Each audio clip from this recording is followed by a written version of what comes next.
Hi, I'm Representative Justin Chenette of House District 134, part of Saco, with this legislative update.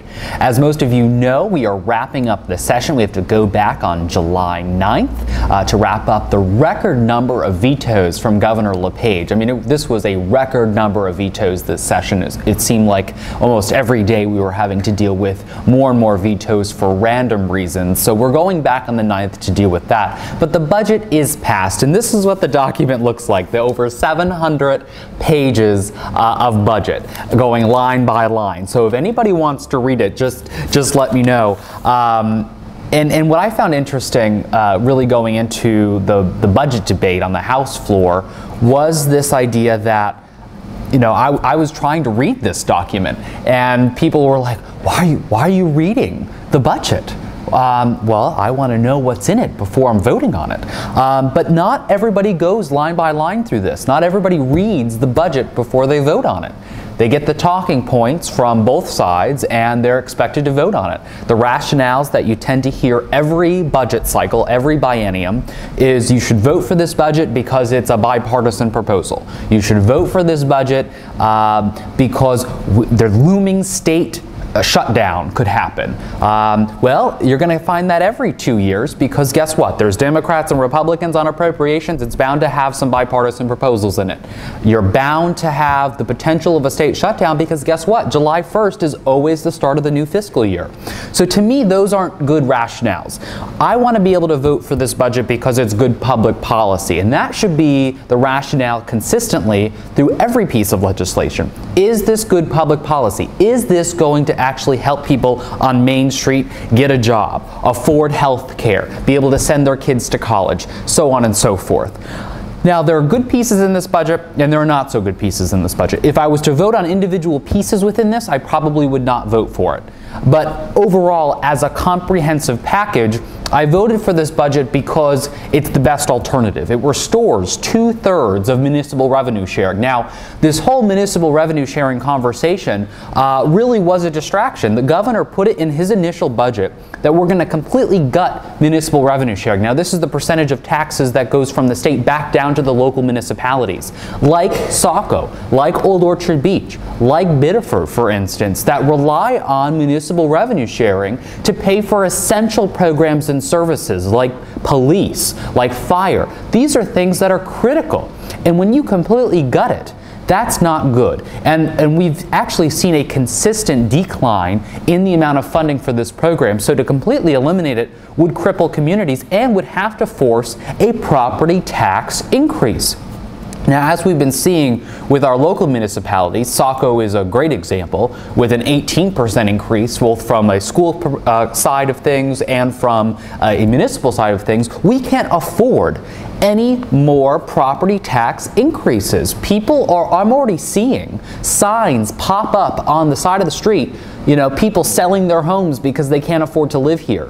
That's not acceptable. That is not acceptable. When I get calls from people saying, you know, Justin, I don't know what I'm going to do. I can't afford my home that I've always lived in. I love this community, but I can't afford it.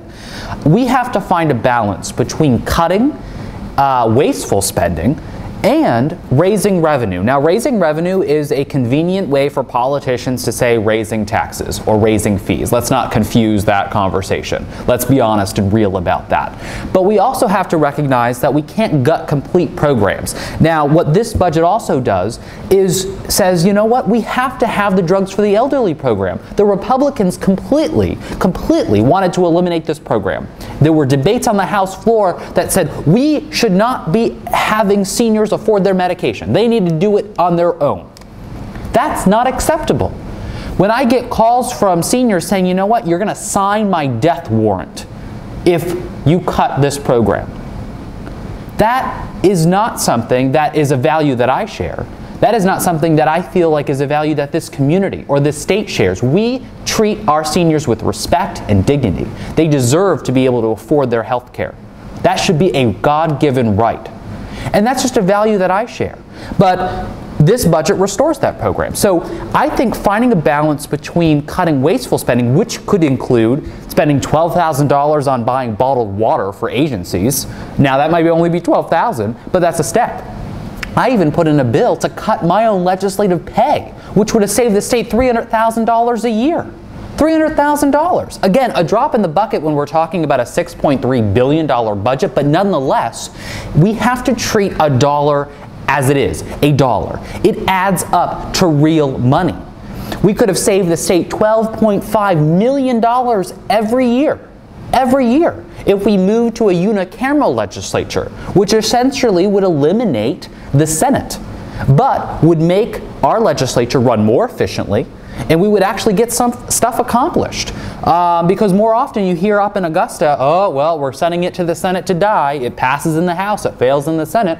The House of Representatives is the most direct form of representation we have, because I get to interact with about 8,500 or 8,600 residents. The Senate has a lot more than that. So there's a more of a direct form of representation with the House of Representatives. So not only do we get a more direct form, it's a more efficient government, but we also save money. It should be a win-win-win. And so a lot of the bills that I propose could save the state upwards of $25 million in total, around about estimate. And while, again, that might be a drop in the bucket, if every legislator went through this budget and went line by line by line to find cost savings, to find different programs that, you know what, we can do without this piece. We can do without this for now. It's not a priority. We have to prioritize our spending. But we can't gut essential programs and services that people rely on.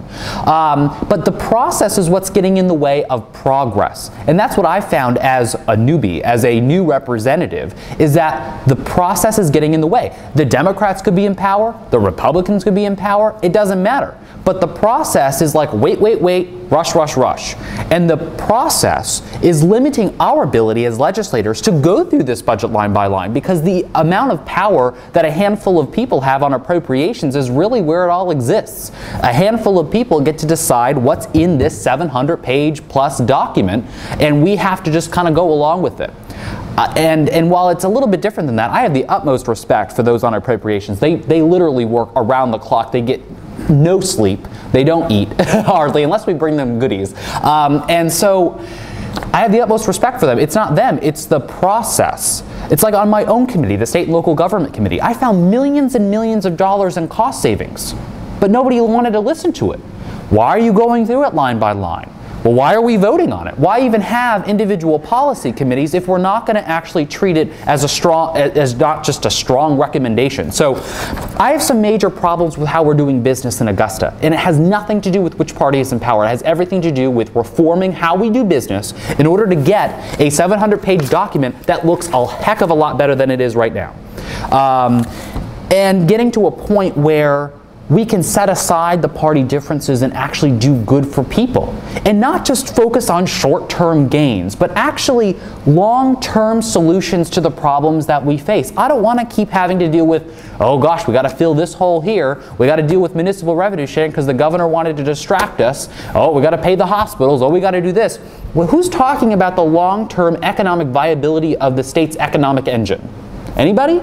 That is what we have to be focusing on. You know, ever since the mills have left a lot of these mill towns like Saco and Biddeford, we've never really dealt with that. We kind of just sugarcoated it. And we kind of do that as a country. It's like, what are we producing anymore? What are we manufacturing? What is it that we're actually doing as a state economy? And we have to have those long-term visions. We have to really think long-term. And the process legislatively really is not apt to have those long-term conversations. It's really apt for short-term bursts. Let's deal with this more immediate issue and get done, go back to our districts and work. And yes, I'm proud of the citizen legislator. I can go back and now work in the private sector. I love that. I love that ability. But we can't ignore these other important issues. So this budget does a lot of good things and does things that I don't like. But it's not a Democratic budget. It's not a Republican budget. It's a budget of compromise. Because if this was a Democratic budget, believe you me, it would look completely different. If this was just solely a Republican budget, it will look completely different. The Republicans gave in on a few things. The Democrats had to give in on a few things. That's what compromise is. It's coming together, and you have to give up a lot. and you have to give up a lot on the other side, but you get something in the middle for it, like the drugs for the elderly, like moving towards 55% share of education funding that I fought so hard for. And so there are some revenue increases, some tax increases, like sales tax will increase half a penny. Short term, it's a temporary increase. Meals and lodging, both are 1% increase. But we save municipalities from having to raise significantly their property taxes. So it's a give and take. We ensure that individuals can apply for the homestead exemption and circuit breaker. So there's a lot of different things in here that are essential. So that's sort of a quick synopsis. I say quick. But if you want more information, I implore you to go to my website at justinschenette.com, no matter what community you live in, because I have all this information. I have the entire PDF of this budget, all 700 plus pages of it, and sort of detailed synopsis of different programs like DHHS, the Education Department, different aspects of how this is going to impact you and your family around your dinner table. And I think that's critical. In raw information, not sort of through a political partisan lens. And if you have any questions about this budget, I'm around. I'm here locally, whether it be at the legislative office, or you can reach me online through Facebook, Twitter, or email, or even call me up. So with that, I'm Representative Justin Schenette. Stay tuned and stay connected.